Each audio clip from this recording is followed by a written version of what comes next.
നമസ്തേ പ്രിയമുള്ള പ്രേക്ഷകരെ, നാം ഇവിടെ ചർച്ച ചെയ്യുന്നത് ഗൗരവമുള്ള വിഷയം തന്നെയാണ്. നവഗ്രഹങ്ങളിൽ അങ്ങേയറ്റം ശക്തനായ ആദിത്യൻ, ആത്മപ്രഭാവകാരകനായ പിതൃകാരകനായ ഒരു വ്യക്തിയുടെ സർവതോമുഖമായ വ്യക്തിപ്രഭാവത്തെ സ്വാധീനിക്കുന്ന ഗ്രഹം സൂര്യൻ നീചസ്ഥനായി വരികയാണ്. എവിടെയാണ് സൂര്യൻ്റെ നീച ക്ഷേത്രം എന്നെൻ്റെ പ്രിയപ്പെട്ട പ്രേക്ഷകർ അറിയുന്നു? സൂര്യൻ്റെ ഉച്ചക്ഷേത്രം മേടമാകുന്നു. മേടം 10 അത്യുച്ചമാകുന്നു, 10-ാം ഉദയം.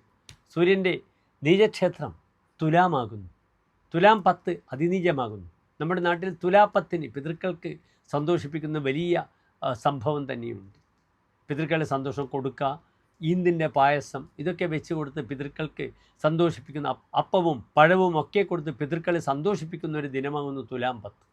ഇതാ ഏതാനും ദിവസങ്ങൾക്കുള്ളിൽ 2025 ഒക്ടോബർ 17-ാം തീയതി, അതായത് 1201 കന്നിമാസം 31-ാം തീയതി വെള്ളിയാഴ്ച ഉച്ചയ്ക്ക് 2 മണിയോടുകൂടി തുലാം രാശിയിലേക്ക് പ്രവേശിക്കുകയാണ്. തൻ്റെ നീചരാശിയിലേക്ക് പ്രവേശിക്കുകയാണ്.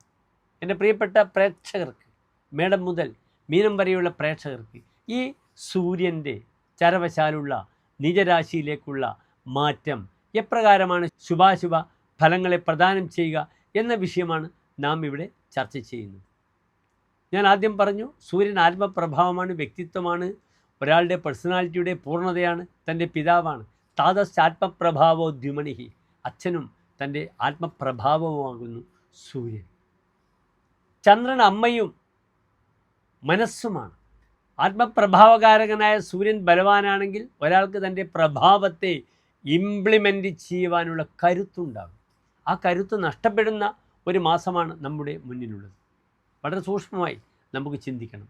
ഓരോ രാശിക്കാർക്കും എപ്രകാരമാണ് സൂര്യൻ്റെ തുലാരാശിയിലേക്കുള്ള മാറ്റം അനുകൂലം അല്ലെങ്കിൽ പ്രതികൂലമായി വരുന്നത് എന്ന വിഷയം.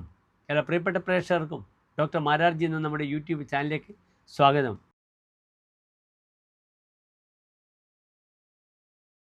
മൂലം പൂരാടം ഉത്രാടം നക്ഷത്രത്തിൻ്റെ ആദ്യത്തെ 45 നാഴിക വരുന്ന 2 നക്ഷത്ര സമൂഹമാകുന്നു ധനുരാശി. ഇവിടെ ധനുരാശിക്കാർക്ക് സൂര്യൻ അവരുടെ 9-ാം ഭാവാധിപനായി, പിതാവായി, ഗുരുവായി, ഭാഗ്യം തരുന്ന ഗ്രഹമായി 11-ാം ഭാവത്തിൽ നിൽക്കുന്നു.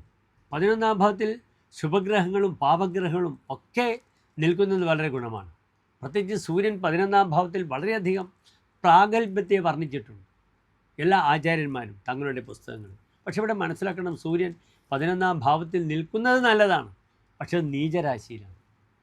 അതിനാൽ മറ്റു പല വിഷയങ്ങളിലും 11-ാം ഭാവത്തിൽ തനിക്കൊരു പേഴ്സണലി പ്രോസ്പെരിറ്റി ഉണ്ടാക്കാം ഈ സൂര്യൻ 11-ാം ഭാവത്തിൽ നിൽക്കുമ്പോൾ. പക്ഷെ അപ്രകാരം തന്നെ വളരെ ശ്രദ്ധിക്കണം. നമ്മൾ നല്ലതിനെ മാത്രം കണ്ടാൽ പോലും അവിടെ ദുരനുഭവങ്ങളും ഉണ്ടാകും. എന്താണ് 11-ാം ഭാവം? സർവാഭീഷ്ടാഗമ, താൻ ആഗ്രഹിച്ച കാര്യങ്ങളൊക്കെ നേടുക. ജ്യേഷ്ഠഭ്രാത ജാത നിജാത്മജാഹ, തൻ്റെ മക്കളുടെ മക്കൾ, സന്താനങ്ങളുടെ സന്താനങ്ങൾ. ജ്യേഷ്ഠഭ്രാത, ജ്യേഷ്ഠ സഹോദരങ്ങൾ.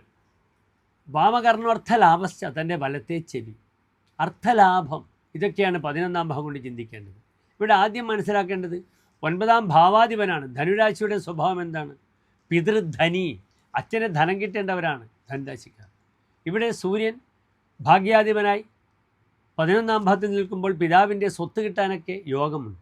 പക്ഷേ ഗ്രഹം നീചസ്ഥനാകിയാൽ അത് ചെറിയൊരളവിൽ, ചെറിയൊരു അംശത്തിൽ മാത്രം ലഭിക്കുക, വലിയൊരു ശതമാനം അവിടെ നിൽക്കുക. ചെറിയ ആനുകൂല്യങ്ങളൊക്കെ പൈതൃകമായി ലഭിക്കും. ഗുരുവിൽ കൂടെയും ലഭിക്കും. ഇപ്പോൾ 100 രൂപ വേണ്ട സ്ഥലത്ത് ഒരു 10 രൂപയോ 25 രൂപയോ ലഭിക്കുക. അതിലൂടെ കാര്യങ്ങൾ നീങ്ങുക എന്ന് മനസ്സിലാക്കുക. പൂർണ്ണമായും ലഭിക്കില്ല. മറ്റു പ്രധാനപ്പെട്ട വിഷയം, ഈ 11-ലെ ആദ്യത്തിൽ ജ്യേഷ്ഠ സഹോദരങ്ങൾക്ക് വളരെ ദോഷമാണ്. തൻ്റെ ജ്യേഷ്ഠന്മാർക്ക് വളരെ ദോഷത്തെ പ്രദാനം ചെയ്യും. അതിന് പുറമെ പ്രായമുള്ളവർക്ക് തങ്ങളുടെ മക്കൾക്കുണ്ടാകുന്ന അപകടങ്ങൾ ശ്രദ്ധിക്കണം. പലപ്പോഴും ചെറിയ കുട്ടികളെ എടുത്തു നടക്കുമ്പോൾ, ഇന്ന് മുത്തശ്ശനും മുത്തശ്ശിയും ഒക്കെ, അച്ചാച്ചനും അച്ചമ്മയും ഒക്കെ തന്നെ നാട്ടിൽ നിൽക്കില്ല, മക്കളുടെ കൂടെയാണ്. ദുബായിലാണ്, അല്ല അമേരിക്കയിലാണ്, ബാംഗ്ലൂരാണ്, കൊച്ചിയിലാണ്. അവർക്ക് വീട്ടിൽ നിൽക്കാൻ പറ്റില്ല. ഒരു കാലത്ത് സ്വന്തം മക്കളെ അവർ ഇത്ര പോലും നോക്കിയിട്ടുണ്ടാവില്ല. അവരെന്ത് ചെയ്യുന്നു? മക്കൾ വിളിച്ചിട്ട് അവരുടെ കൂടെ നിൽക്കേണ്ടി വരുന്നു, അവരുടെ മക്കളെ നോക്കേണ്ടി വരുന്നു. അപ്പോൾ അതിനാൽ പലപ്പോഴും അപാകതകൾ, പോരായ്മകൾ വരാം. അശ്രദ്ധമായിട്ട് തങ്ങളുടെ കയ്യിൽ നിന്ന് കുട്ടി വീഴുക, അല്ലെങ്കിൽ താൻ കുട്ടിയെ പോകുമ്പോൾ അശ്രദ്ധമായി കുട്ടി റോഡ് ക്രോസ് ചെയ്ത് പോവുക, നമ്മൾക്ക് ആ കുട്ടിയുടെ പിറകെ ഓടാൻ കഴിയില്ല. ഇങ്ങനെയുള്ള ധാരാളം അപകടങ്ങൾ പ്രായമുള്ള മുത്തച്ഛൻ്റെയും മുത്തശ്ശിയുടെയും കയ്യിൽ നിന്ന് ചെറുമക്കൾക്ക് വരുന്ന സമയമാണെന്ന് ആലോചിക്കണം. അതോടുകൂടി എല്ലാം തകർന്ന് തരിപ്പണമായി പോകും. വളരെ ശ്രദ്ധിക്കണം. താൻ വളരെയധികം തൻ്റെ വയറിനെ ശ്രദ്ധിക്കണം. ഉദരസംബന്ധമായ രോഗങ്ങൾ വരും. 5-ാം ഭാവം സന്താനമാണ്. അവിടെ നീചസ്സനെ ആദിത്യം നോക്കുമ്പോൾ സന്താന വിഷയത്തിലും ചില ക്ലേശങ്ങൾ വരും. ഇവിടെ 11-ന് ആദിത്യം നിൽക്കുമ്പോൾ ചമത്കാരി ചിന്താമണിയിൽ പറഞ്ഞിരിക്കുന്ന ഫലം ഇപ്രകാരമാണ്: രവോത്സംഭവേശം ച ലാഭോപയാതെ നൃപദ്വാരതോ രാജമുദ്രാധികാരാൽ. രാജാവിൻ്റെ അധികാരം, മുദ്ര, ചിഹ്നമൊക്കെ കിട്ടും. പക്ഷേ ഗ്രഹം നീചസ്സനായതുകൊണ്ട് പൂർണ്ണമായും ലഭിക്കണമെന്നില്ല. ഒരു വലിയ പ്രൊമോഷൻ പ്രതീക്ഷിച്ചാൽ ചെറിയ പ്രൊമോഷനാകാം, അല്ലെങ്കിൽ അപ്പുറത്തെ മറ്റൊരു സ്ഥലത്തേക്ക് ട്രാൻസ്ഫറൊക്കെ ചെയ്ത് ഒരു പ്രൊമോഷൻ കൊടുക്കുക. പൂർണ്ണത അനുഭവിക്കാൻ ഗ്രഹത്തിന് ബലമില്ലാത്തതുകൊണ്ട് സാധ്യത വളരെ കുറവാണ്. പ്രതാപാനയിലെ ശത്രവ സമ്പദന്തി. തൻ്റെ പ്രതാപത്തിൽ തന്നെ ശത്രുക്കൾ നശിച്ചു പോകും. ഇവിടെയും പ്രതാപം പൂർണ്ണമായും പ്രകടിപ്പിക്കാൻ കഴിഞ്ഞു എന്ന് വരില്ല. ഗ്രഹത്തിന് ബലം കുറവാണ്. സ്ത്രീയോനേകതാം. പല രീതിയിലുള്ള വരുമാനങ്ങൾ വരാം. ഇതൊക്കെ സൂര്യൻ ബലവാനാകുമ്പോൾ മാത്രം പറഞ്ഞിട്ടുള്ള 11-ാം ഭാവത്തിൻ്റെ ഫലമാണ്. 11-ാം ഭാവത്തിൽ സൂര്യൻ നിൽക്കുമ്പോൾ പറഞ്ഞിട്ടുള്ള ഫലമാണ്. ഗ്രഹ ദുർബലമാണ്. അത് ശ്രദ്ധിച്ചേ മതിയാവുകയുള്ളൂ. ദുഃഖമങ്കോദ്ഭവാനാം. തനിക്ക് സന്താനങ്ങളെ കൊണ്ട് ദുഃഖങ്ങൾ വരും. പ്രായമുള്ളവർക്ക് മക്കളെ കൊണ്ടുവരുന്ന ക്ലേശങ്ങൾ, യുവാക്കൾക്ക് തങ്ങളുടെ മക്കൾക്കുണ്ടാകുന്ന അരിഷ്ടതകൾ, രോഗങ്ങൾ, ക്ലേശങ്ങൾ, ഇതൊക്കെ ഈ സമയത്ത് സംഭവിക്കുന്നതാണ്. അതിനാൽ വളരെ ജാഗ്രത പാലിക്കുക. പരിഹാരങ്ങൾ ഓരോ വീഡിയോയിലും ഞാൻ പറയുന്നുണ്ട്. നിങ്ങൾ ശ്രദ്ധിക്കുക. ശിവക്ഷേത്ര ദർശനം നടത്തുക. ആദിത്യ ഹൃദയ മന്ത്രങ്ങളൊക്കെ ജപിക്കുക. ഇവിടെ പിതാവിൻ്റെ ആത്മാവിന് ഗതി കിട്ടാൻ വേണ്ടി തുലാമാസത്തിൽ പിതൃക്കളുടെ കർമ്മം ചെയ്യുന്നത് വളരെ ഗുണകരമാണ്. ധനുരാശിക്കാർക്ക് നന്ദി, നമസ്കാരം.